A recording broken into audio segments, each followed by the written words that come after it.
తెలంగాణ ఉద్యమకారులకు ప్రభుత్వం ఇచ్చిన హామీలు అమలు కావాలంటూ ఉమ్మడి కరీంనగర్ జిల్లా మనకొండూరులో భూ పోరాటానికి శ్రీకారం చుట్టారు తెలంగాణ జాగృతి అధ్యక్షురాలు కవిత. ప్రభుత్వ భూమిలో గుడిసెలు వేసి పాలు పొంగించి నిరసన తెలిపారు.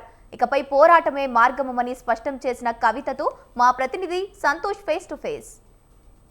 తెలంగాణ ఉద్యమంలో పోరాటం చేసినటువంటి తెలంగాణ ఉద్యమకారుల యొక్క సమస్యలు పరిష్కరించాలంటూ కూడా తెలంగాణ జాగృతి అధ్యక్షురాలు మాజీ ఎమ్మెల్సీ కవిత అయితే కరీంనగర్ జిల్లా మానకొండూరు మండలంలో అయితే ఉద్యమం చేస్తున్న పరిస్థితి అయితే ఉంది.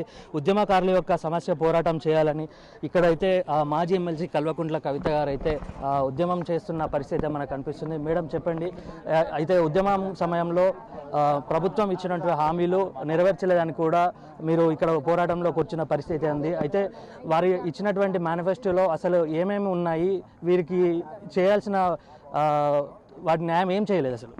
ప్రధానంగా ఒకటండి, తెలంగాణ ఉద్యమకారులందరూ కూడా కాంగ్రెస్ పార్టీకి ఎప్పుడైనా వ్యతిరేకం ఉండే, కానీ ఎప్పుడైతే రాహుల్ గాంధీ గారు వచ్చి మొత్తం తెలంగాణ ఉద్యమకారులందరికీ కూడా మేము ఒక గుర్తింపునిస్తాం, గుర్తింపు కార్డులు ఇస్తాం, అట్లానే 25,000 పెన్షన్లు ఇస్తాం, మనిషికి 250 గజాల జాగా ఇస్తాం అనేటటువంటి వాయిస్ ఎప్పుడైతే ఇచ్చారో అప్పటి నుండి ఉద్యమకారులందరూ కూడా కాంగ్రెస్ పార్టీకి మద్దతు ఇచ్చి కాంగ్రెస్ పార్టీ ప్రభుత్వం ఏర్పాటు చేయడానికి ఈ రాష్ట్రంలో వారు హెల్ప్ చేయడం జరిగింది. కానీ గద్దెనెక్కి 2 ఏళ్ళు అయిపోయింది, ఇప్పటికీ కూడా కనీసం ఒక చిన్న అడుగు కూడా ఆ దిశగా ముందుకు పడలేదు.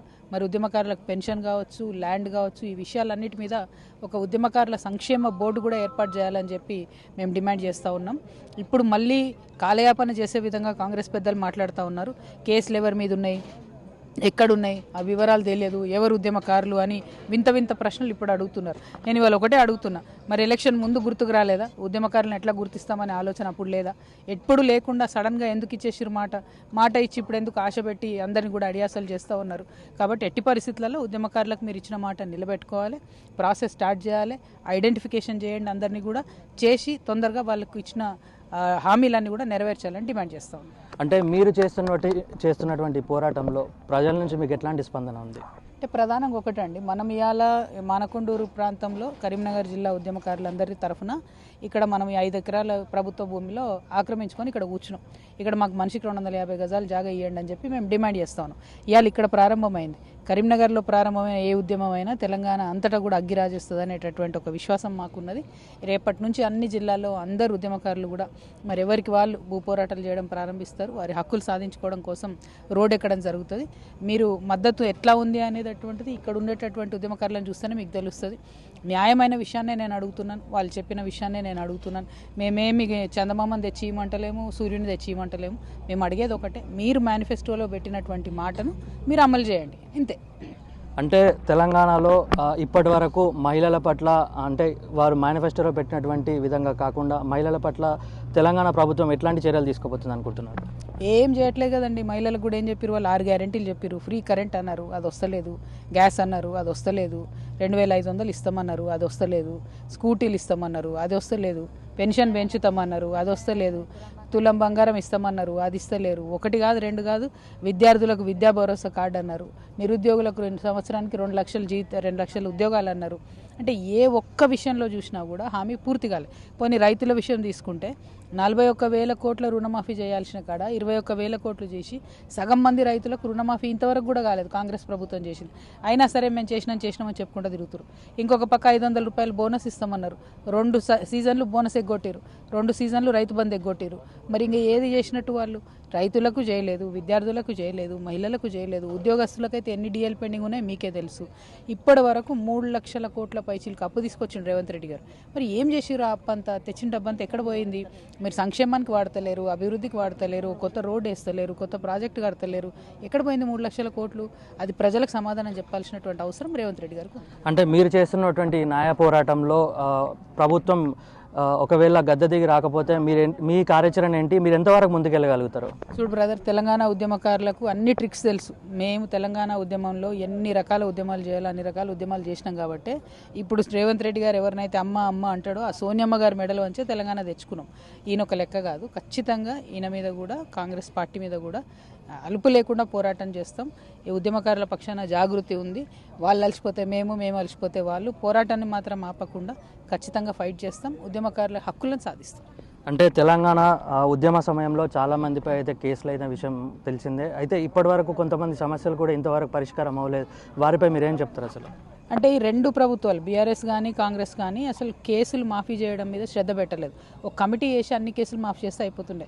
రైల్వే కేసు అంటే కొట్టేరు కాబట్టి మేము మాలాంటి వాళ్ళం కూడా అందరం 4-5 ఏళ్ళు తిరిగినాం. కానీ నార్మల్ రెగ్యులర్ పోలీస్ పెట్టిన కేసును మన స్టేట్ గవర్నమెంట్ పోలీస్ పెట్టింది. ఒక పాలసీ డెసిషన్ తీసుకొని తీసేస్తే ఒక్క స్ట్రోక్లో అయిపోతుంది. కానీ ఆ గవర్నమెంట్ చేయలేదు, ఈ గవర్నమెంట్ చేయలేదు. చేయాలని కూడా కోరుతా ఉన్నాను.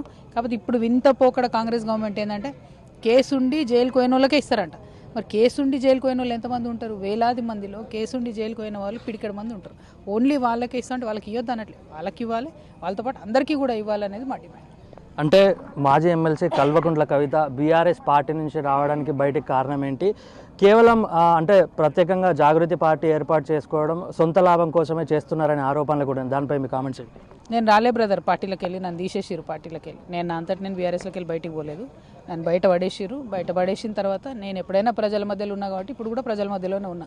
నేనేదో ఇంట్లో ఉండాలి అనుకుంటే నేను ఉండొచ్చు, కానీ 20 ఏళ్ళుగా ప్రజల మధ్యలో ఉన్నా, ఇక ముందు కూడా ఉండదలుచుకున్న పనిచేస్తాను. అంటే బీఆర్ఎస్ పార్టీ నుంచి బయట అంటే రావడానికి కారణం కావచ్చు, లేదంటే ప్రత్యేకంగా ఒక పార్టీ పెట్టడానికి ఇది ఒక వ్యూహాత్మకమైన చర్యనే కేసీఆర్ అటువంటి ప్లాన్ అని చెప్పేసి కూడా ప్రతిపక్షాలు అంటున్నాయి. దానికి మీరేమంటారు?